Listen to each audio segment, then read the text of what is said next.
ఈరోజు ఏమాట ఆడుకున్నాం?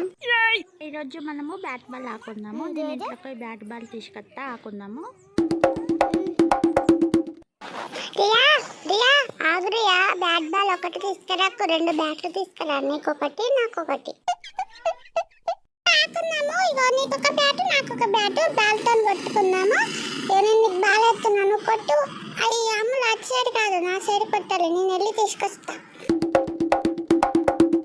ప్రియా నేనే కొట్టాను కదా, నేను వెళ్ళి తీసుకొచ్చాను, మళ్ళీ కొడుతున్నాను, కొట్టు. అమ్ములు నువ్వు అన్ని తప్పుగా కొడుతున్నావు, నా సైడ్ బాల్ కొట్టడం లేదు, ఇప్పుడు మట్టిలో కొట్టావు, నేను వెళ్ళి తీసుకొస్తా. ప్రియా మట్టిలో పడ్డ చెట్టు కింద నేను వెళ్ళి తీసుకొస్తా, నువ్వు అక్కడ వెళ్ళి నిల్చో. తీసుకొచ్చా బ్యాట్, కొట్టు ఇప్పుడు. కొడతా, నువ్వు అక్కడ బాల్ పెట్టేసి నీ ప్లేస్లోకి వెళ్ళు, నిన్నైతే బాల్ కొడతా. మళ్ళీ బాల్ తీసుకుని వెళ్తున్నావా? నాకు ఇప్పుడైనా మంచి కొట్టు. అయ్యో రియా, బాల్ బయటకు వెళ్ళిపోయింది, తీసుకొని వద్దాం పద. నువ్వు ఇప్పుడు మంచిగా ఒకసారి కూడా మంచి చేస్తావు, నేనైతే నీతో బ్యాట్ బాల్ ఆడను, ఒకసారి మంచి చేస్తావు. నేను కొట్టా చూడు, ఇట్లా కొట్టాలి ఏంటో ఏమో, ఒకసారి బాల్ మంచి చేస్తలేదు, నా బ్యాట్ బాల్ తీసుకుంది, నా బాల్ తీసుకుంది, నాకేస్తలేదు, తనే ఆడుకుంటుంది.